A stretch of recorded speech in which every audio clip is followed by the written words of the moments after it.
तो over thinking का cause अगर हम देखें तो जो कंटिन्यूअसली हम लोग दिमाग में चला के रखे हैं ना, उसका एक बड़ा कारण ये है कि मुझे ये पता है कि मुझसे गोल अचीव नहीं होने वाला है, इसलिए मैं अपने आप को बहाने दे रही हूँ कि मेरा तो दिमाग ओवर थिंकिंग कर रहा है, तो मेरे को गोल अचीव करना नहीं है। क्यों? क्योंकि मेरे को एक बहाना बनाते तो बनेगा कि भाई ऋषि जी मैं कैसे अपना गोल अचीव करूं जब मेरे दिमाग में थॉट्स ही इतने आते हैं, मैं जब भी काम करने बैठती हूँ मेरे सामने तो थॉट आते हैं। तो पता है कारण क्या है कि हम अपने आप को लायक नहीं समझते उस गोल को अचीव करने की, क्योंकि हमको स्कूल में क्या बता दिया गया है कि फर्स्ट तो कोई एक ही बंदी आ सकती है या बंदा आ सकता है, IIM या ऐसे टॉप के कॉलेजेस में तो कुछ लोग ही पहुंच सकते हैं, सफल तो वही हो सकता है जो फर्स्ट आएगा। अब अगर मैं फर्स्ट नहीं आई हूँ तो मैं सो कॉल्ड बैक बेंचर होंगी। और हम लोगों ने 18-19 साल तक एक ऐसी जिंदगी जी है बैक बेंचर बोल बोल के खुद को। क्यों? क्योंकि मीडिया ने सिर्फ हाईलाइट पे किसको दिखाया? बैक बेंचर्स को। हम लोग इंस्टाग्राम में देख लें, फेसबुक में देख लें, हमारे आसपास में दोस्त देख लें, टॉपर्स के कितने दोस्त बनते हैं मुझे बताइए? बहुत कम, है ना। और बाद में वही लोग जो टॉपर से दोस्ती नहीं करते उनको भी टॉप पे आना है। अब लेकिन माइंड को मैंने प्रोग्राम कर दिया है कि यार अगर मैं टॉप में गई तो मेरे भी दोस्त नहीं बनेंगे, और मैं तो अभी तक की मेहनत की ही नहीं, मैं तो मेहनत करने वाली बंदी ही नहीं, तो मैं सफल कैसे होंगी? वैसे ये जो ओवर थिंकिंग है उसे कैसे रोके? इसको रोकने के लिए मैं आपको एक क्विक तरीका बताती हूँ। एक तो सबसे पहले आप अच्छे गोल बनाइए, है ना, क्लियर गोल बनाइए, कोई भी एक लक्ष्य बनाइए छोटा से छोटा जो आप फटाफट अचीव कर सको।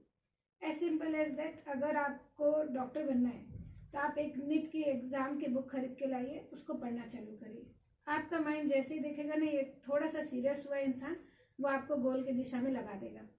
आपकी एनर्जी जो है वो चैनलाइज्ड हो जाएगी। ओवर थिंकिंग का कारण ये भी है कि एनर्जी चैनलाइज्ड नहीं हो रही है, एनर्जी खूब है युवा में लेकिन वो सही दिशा में नहीं जा रही, तो वो आपको परेशान कर रही है, आप ही को खा रही है। दूसरा, आपको एक ना क्विक स्टेट मतलब जैसे बॉडी लैंग्वेज सही रखने की टेक्निक बताती हूँ, है ना। जैसे मैंने बोला कि जैसा मेरा बॉडी लैंग्वेज होगा वैसे ही मेरे माइंड में थॉट्स आएंगे।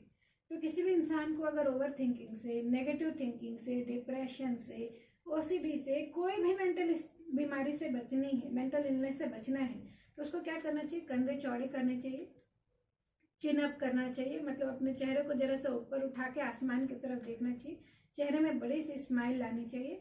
अपने हो सके तो अपने दोनों हाथों को ऐसे फोल्ड कर ले जैसे हम विवेकानंद जी को देखते हैं, है ना, या एटलीस्ट हाथ को अगर हम ऐसे रखें, yes I can do it, और समथिंग ऐसे वाले पोस्चर में।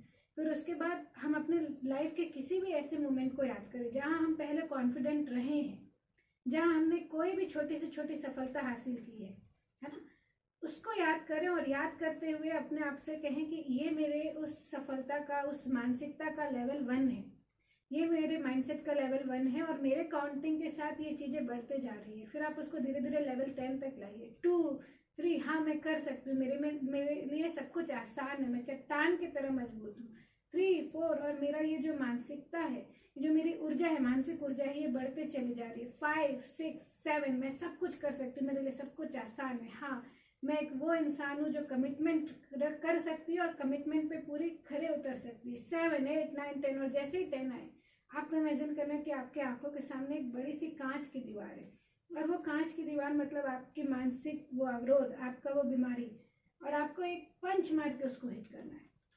और आप देखिए कि वो जो मेंटल बैरियर आपने बनाया हुआ था कांच के रूप में, वो बिल्कुल सेट हो रहा है, बिल्कुल गिर रहा है, टूट के गिर रहा है, और आप स्ट्रांग होते चले जा रहे हैं। मैं बताऊं, अगर कोई सुबह सुबह ये प्रैक्टिस कर ले वो दिन भर ऊर्जा से भरा रहेगा।